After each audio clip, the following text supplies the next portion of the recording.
Malcontent News is a team of journalists, activists, and researchers with three key missions. A commitment to show an unfiltered view of the before, during, and after of key events, live, as it happens. To defend the First Amendment using our rights of a free press. And to amplify the voices of underrepresented individuals including Black, Indigenous, persons of color, and the LGBTQIA+ community. Our team is committed to seeking equality for all and holding those in power accountable. The easiest way to support Malcontent News is to bookmark our website at malcontentnews.com, like and follow us on Facebook, subscribe to us on YouTube, and follow us on Twitter, Twitch, Instagram, and in the Google News app. To provide financial support, you can become a patron, make a one-time donation through Venmo, or link your Twitch account to your Amazon Prime account and use your free subscription to subscribe to Malcontent News.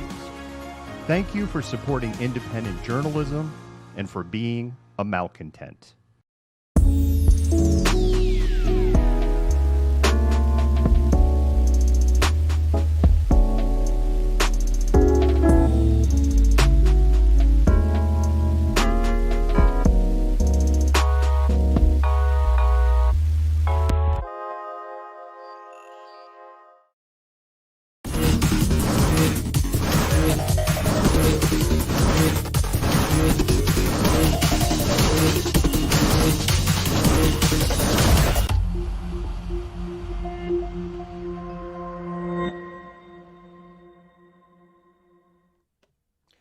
Good evening, Malcontent. My name is David. I am the Malcontent, and welcome to a special edition of Malcontentment Happy Hour.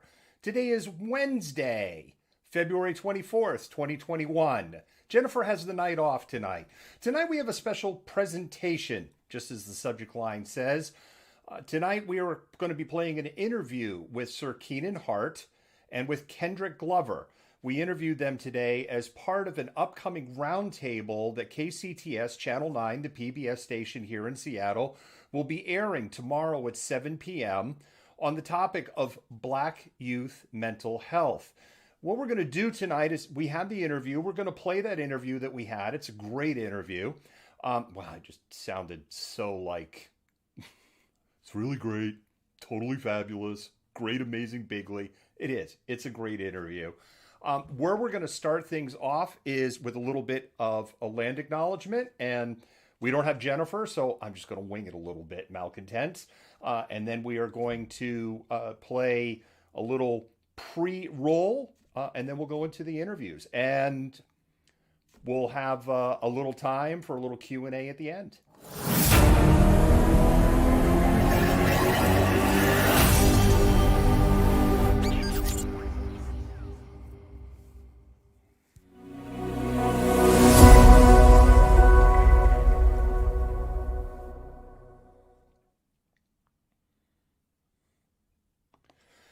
Malcontent News would like to acknowledge that we are on the tribal and First Nation lands of the Sahelish. That's why I said it's like, I don't have this list in front of me. The Duwamish and other Pacific Northwest First Nations. We live, work, and recreate on their lands, and we acknowledge that we do that.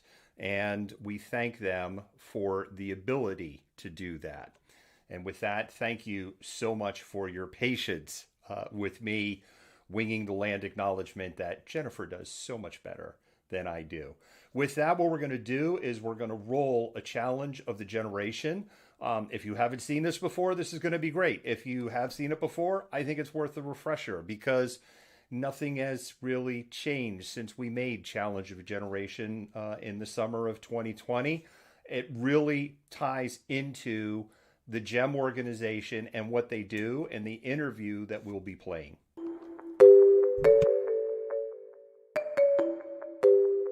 President Lyndon B. Johnson signed the Civil Rights Act of 1964 on July 2nd of the same year. The act outlaws discrimination based on race, color, religion, gender, or national origin. It also prohibits racial segregation in schools and employment. Just how far have we come in 56 years? The improvements since 1964 are undeniable. However, the inequality Black, Indigenous, and persons of color, called BIPOC, remain part of the American fabric. The challenges we face as a nation extend beyond the boardroom and include the classroom and the courtroom. According to the Brookings Institute, white American households have a mean net worth of $171,000, compared to just $17,150 for Black families. This disparity cannot be explained away by income, indebtedness, or educational attainment. When a BIPOC child enters preschool, they are behind their white peers in language and math development, with Blacks even further behind. Preschool programs shrink this gap by the time the students reach the first grade, but those gains evaporate during primary education. By high school graduation, non-whites are 2 grades behind their peers in equivalency testing. Black graduates, 2.5 grades behind. The challenges go beyond equivalency in education. A K-12 Black student is 380% more likely to receive a school suspension, and a gifted Black student is 54% less likely to be recommended to a gifted, talented program. When it comes to high school graduation, success also sees a significant gap. 91% of whites graduate high school, compared to 86% of Blacks, but just 66% of Hispanics and 65% of Indigenous Americans. In the courtroom, BIPOC populations face similar discrimination. 35% of juveniles arrested are Black, despite making up only 15% of the youth population. Data collected since 2015 indicates a Black suspect is twice as likely to be killed by police versus a white suspect. 56% of those serving life sentences in the U.S. prison system, the largest in the world, are Black.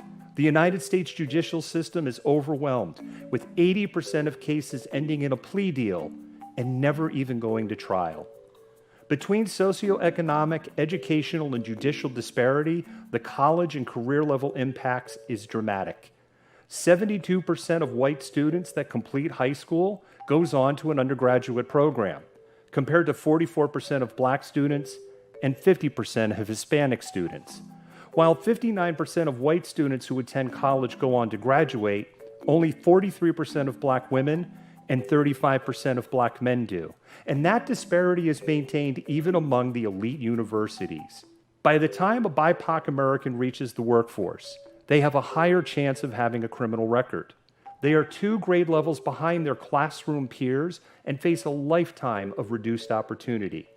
These issues combine to prevent the building of generational wealth, and the cycle repeats. Hashtags of Black Lives Matter, marketing campaigns, and one-time donations won't change these systemic problems. Unweaving these threads from our fabric will require a generational effort. If we bring true equality to American society, everyone will benefit through less crime, higher GDP, better health, better productivity, and a better standard of living for all. This is the challenge of a generation.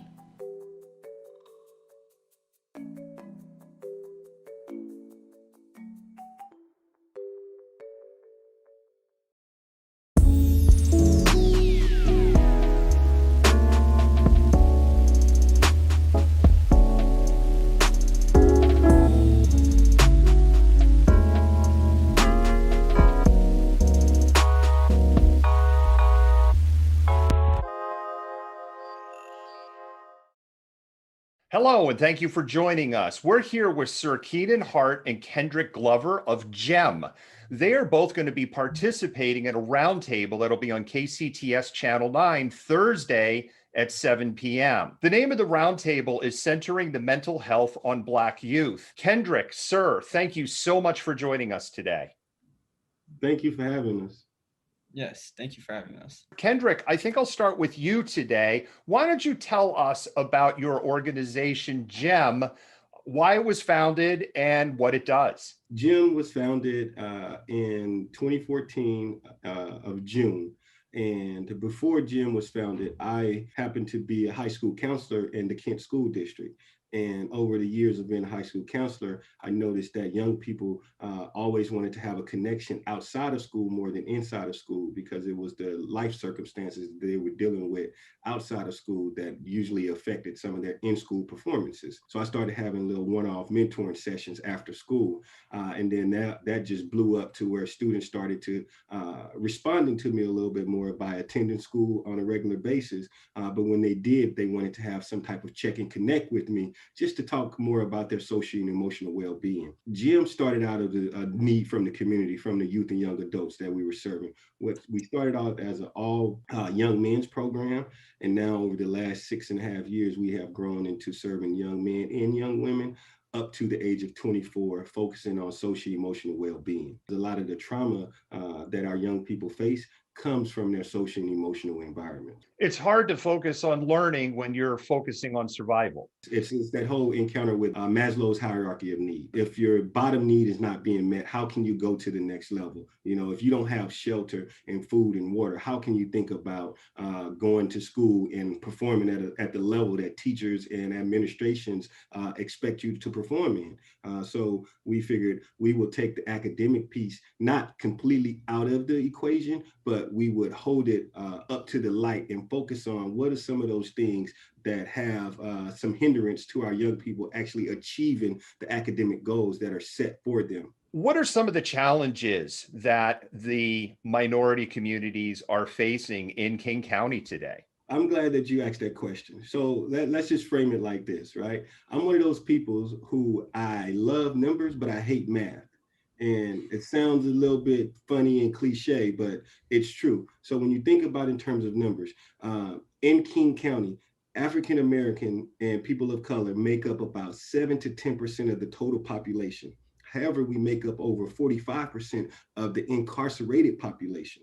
And that goes from jail to prison to home detention to electronic monitoring, even down to probation and parole. So how can a small population of people make up such a large population of the incarceration population? And not just incarceration in terms of being behind a cell or inside of a prison walls. When we look at the income rate for African Americans and people of color in King County, our counterparts, I mean, and our white counterparts, our Asian counterparts, their income is 3 times as much as our incomes in the same communities.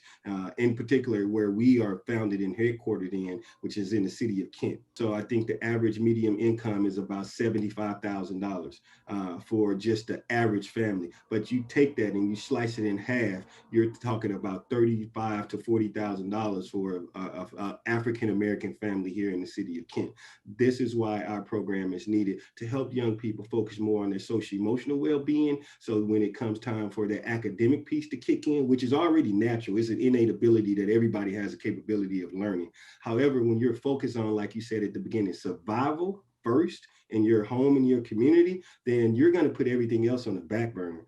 So this is why this work is so important to us and why we strive to do this work with the fidelity that we do. U.S. Department of Education has a statistic that a Black student is 380% more likely to get a in or out of school suspension than a white student in the United States of America today. We have things like we call the Discipline Coalition that was birthed out of the movement of seeing some of our young people. And when I say young people, I'm talking about at the elementary school level, being forced out of school because some of the discipline issues, being misdiagnosed with ADD, ADHD, things like that, because teachers and administration, they don't know how to deal with these young people who are facing some of these social and emotional challenges.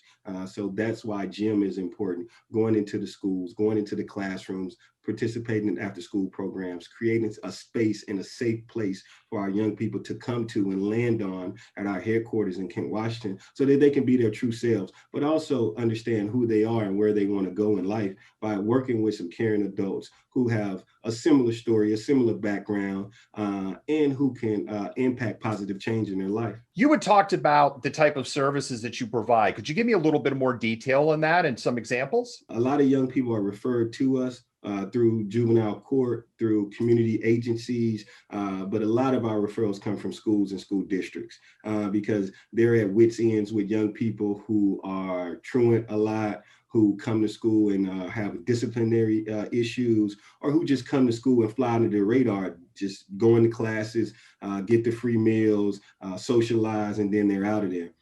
And they think because we are a Black-led organization, which our organization represents about 80% people of color that's on our staff, someone does not have to look like you to advocate for you. But it does help when someone can understand your background a little bit more, because the advocacy, it comes from the heart. It means a little bit more. So an example of one of those kids would be a young kid that was in the 6th grade who came into our program for quote unquote discipline issues. But we never saw those issues when this kid was in our building. We never seen this kid curse. We never seen this kid be disrespectful to the female presence that was in our building or the male presence that was in our building. However, when the reports would come back from school, it was always the issue of this kid was being disruptive in class. So we found ourselves to go sit in the class with the young person.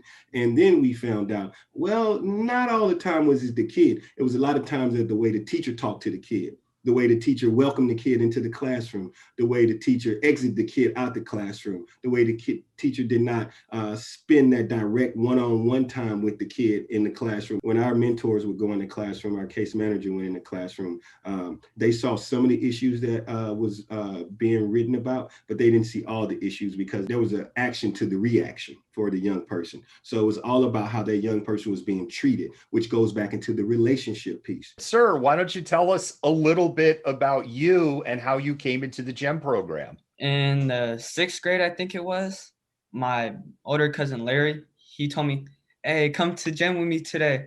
I was like, what's that? He was like, oh, it's just this little mentoring group that I do. It's really fun. So I came with him, and I was kind of shy a little. I ain't even gonna lie.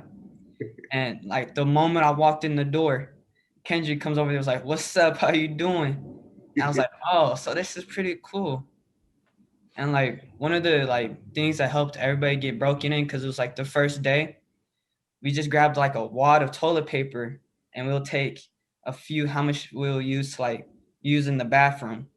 And each strip on the toilet paper is just some way you have to explain yourself. And one reason like that was really helpful is because like something so simple let us all just say something about us, even if it was like our favorite color or like something we've been through. So that just got us being like, oh, all right, so this person likes this. Oh, we like this too. Oh, we've been through the same thing. So we just like we're more open up with each other. We will work out together, and then we'll go into the classroom. So we do everything like together, just like, oh, if you are a little down, we'll pick you up. And if I'm down today, you help me get picked up.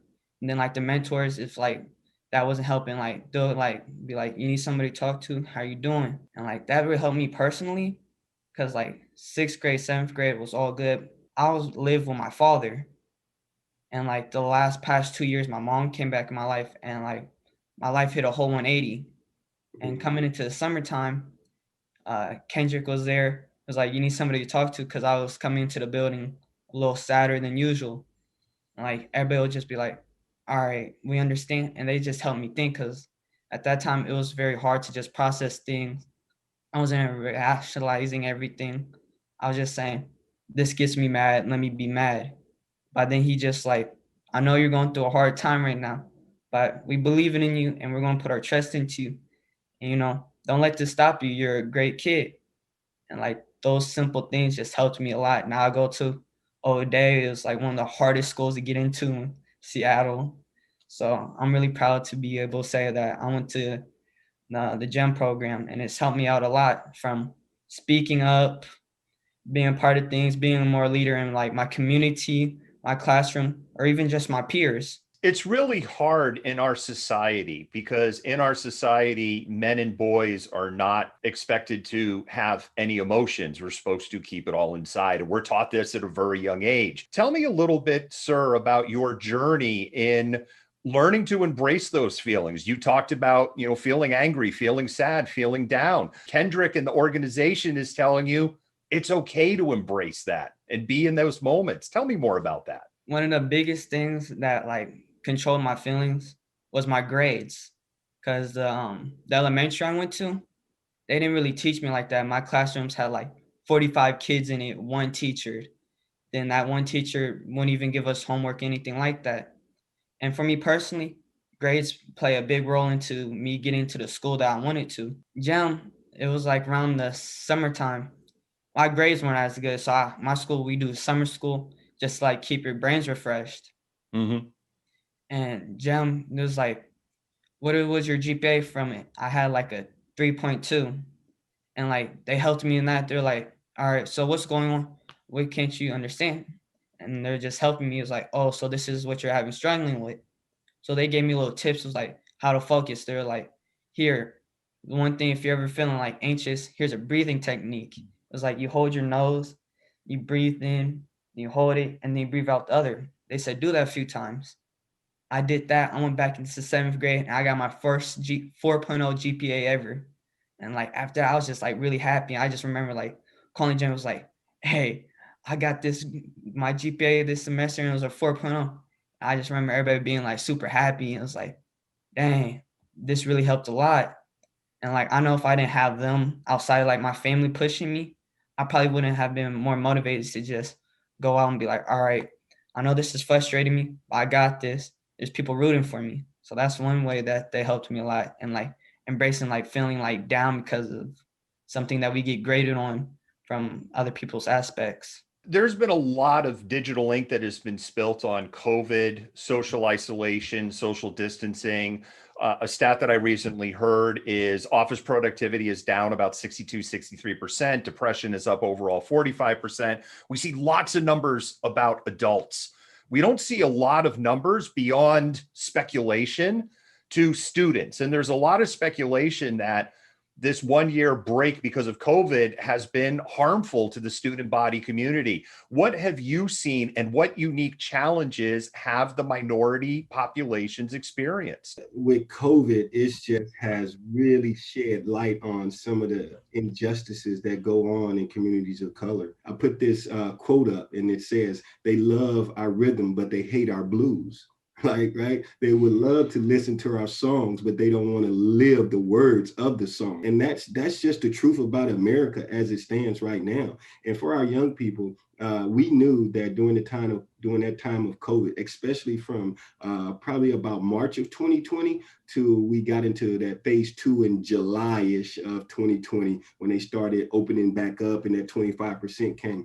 We knew that during those months that they were going to be crucial for us to get our kids from that second semester to that summertime break, right? And we were planning everything we could. So everything went to digital platform. And one of our most successful digital platforms that we still have going on today is our gym virtual club. And it happens every Wednesday evening. And Sir is a part of that gym virtual club. And what we did was we took everyday activities and we just brought them to the web. We brought them directly into the young people's home. So everything from baking cookies to making cinnamon rolls to, to coloring together, like the simplest things that would help these young people take their mind off what was going on around them. We did, and we did it in a very profound and energetic way to let them know that just because this is going on right now does not mean this is going to be lasting forever. There's always light at the end of the tunnel. We did a survey of about 45 young people. About 15% of those young people, the reason why they couldn't participate in our program is because they didn't have the technology access. They didn't have computers. They didn't have internet. They didn't have the broadband with the internet to sustain 4 or 5 people in their house on that same network at the same time. Those things were a real issue for us at the beginning of COVID. Probably for like the first 6 to 8 months of COVID, like we had a decline in our service population because of some technology issues. But it wasn't until we got some grants that we started to be able to build in studio where young people could come down and use the computers one at a time to, connect with their peers and get that socialization that they really wanted. Because we know also that a lot of our young people with their cell phone, they work on Wi-Fi connections. So if you don't have internet, you can't even use your cell phone to browse the web or go onto the social media outlets. So it hit our young people very hard. And we were just glad that we got a couple extra dollars from the Seattle Foundation to leverage some of those resources for our young people to get them the access that they needed at the time. That mental health around COVID for our young people, it really hit them very, very hard. And a lot of them don't even know how to advocate for themselves during this time. So we always recommend things like, hey, do you guys need, a food voucher, or do you guys need transportation voucher? Do you guys need clothing vouchers? Anything that we can do for our young people right now, we are here for them. There is such a stigma to go, I need help me with this. And people don't ask for the help. And I'm just going to speak particularly about the Black community. Sometimes we rather go without than to have to tuck our tail and ask somebody for help, because we oftentimes have always been shown that when you ask somebody for help, 9-10 days later down the line, they're going to come back and say, oh, I did this for you. Now you have to do something for me. Every young person in every family that has ever been involved in gym, they always know it's always a give. The only thing we expect to receive from them is that they accept the offerings that we have in terms of programming, in terms of resources, and in terms of connection. Sir, where do you want to go next? You've got your grades up. You're getting yourself centered. You've got your head in a great space. What next? I really just want to be able to have my voice be more heard into things.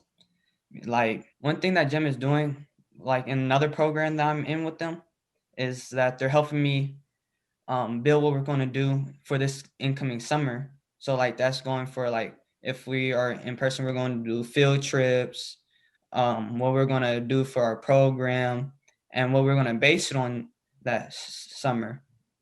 And like that's helping me a lot, because not only this could go on my resume, but it could also just help me just be more a leader in like smaller groups, and rather just simply taking notes or leading, like, let's say this takes this much time, we have this much time, and just planning. Because me, I'm not that good at planning things. Like, they got me into using my notebook a lot more now. I used to feel like when I used to say things, nobody would listen to me. So I'll just be like, all right, I just not going to speak then, because there's no point to it. But now when I speak, people are starting to listen to me more. They understand me. And if we have a disagreement, it's not me getting mad, but it's me understanding where they're coming from. Then like me telling them why I feel differently. And then at the end of the day, still being able to be like, thanks for giving me your opinion. And rather change mine a little, or add things, and be able, for if I get in a conversation like that again, I have more information from the other side and minds. KCTS Channel 9 is doing an event centering the mental health of Black youth on Thursday, February 25th at 7 o'clock. Kendrick, why don't you tell me a little bit about how you got involved with that and what they're going to be discussing in the roundtable? It's just our work in the community that we do, and it got some attention, and folk were like, hey, maybe this should be someone you can have on the panel to talk about it.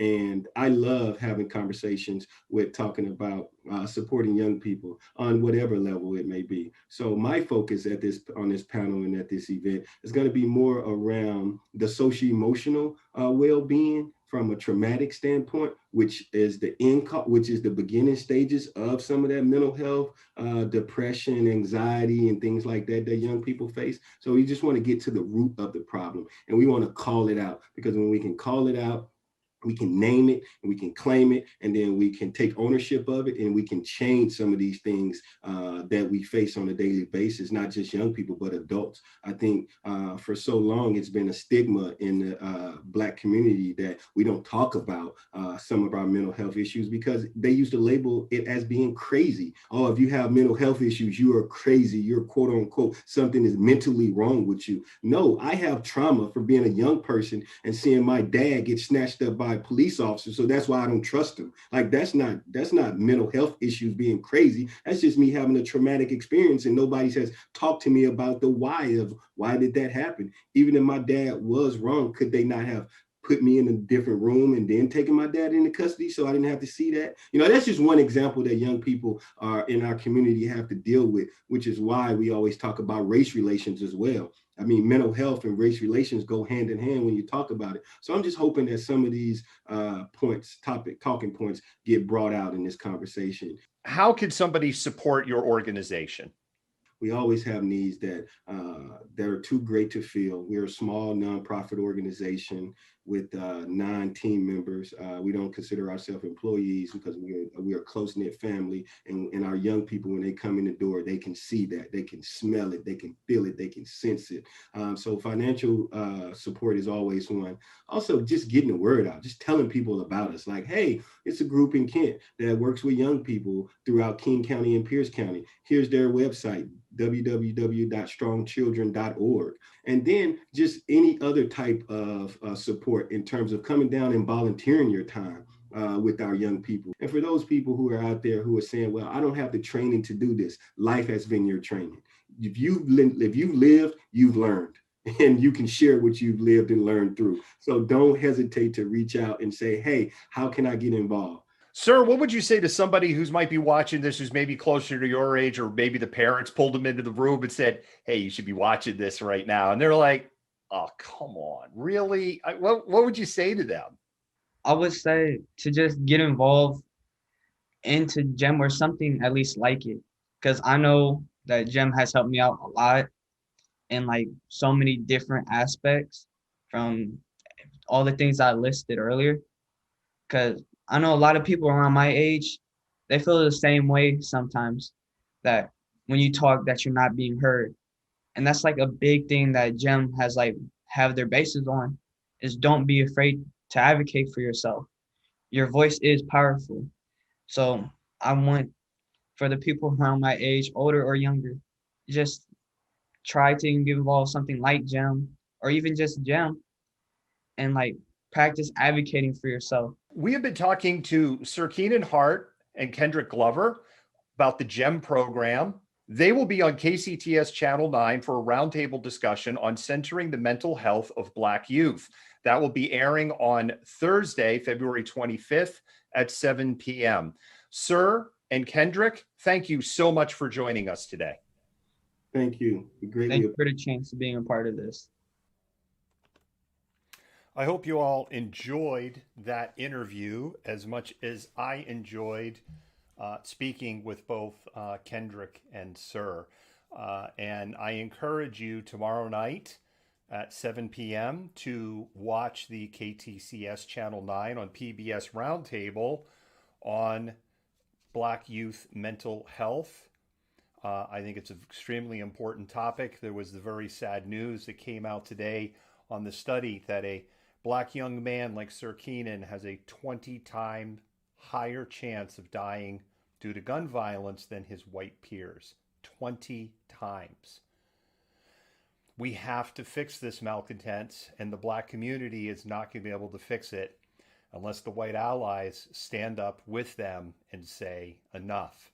And with that, thank you so much for joining us for this special broadcast.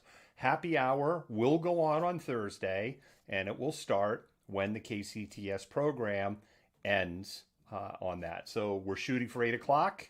If they run a little over, then we will wait until their show is over. But we are doing Happy Hour. And so with that, thank you again for joining us. Malcontent out. Malcontent News is a team of journalists, activists, and researchers with 3 key missions. A commitment to show an unfiltered view of the before, during, and after of key events, live, as it happens. To defend the First Amendment using our rights of a free press. And to amplify the voices of underrepresented individuals including Black, Indigenous, persons of color, and the LGBTQIA+ community. Our team is committed to seeking equality for all and holding those in power accountable. The easiest way to support Malcontent News is to bookmark our website at malcontentnews.com, like and follow us on Facebook, subscribe to us on YouTube, and follow us on Twitter, Twitch, Instagram, and in the Google News app. To provide financial support, you can become a patron, make a one-time donation through Venmo, or link your Twitch account to your Amazon Prime account and use your free subscription to subscribe to Malcontent News. Thank you for supporting independent journalism and for being a malcontent.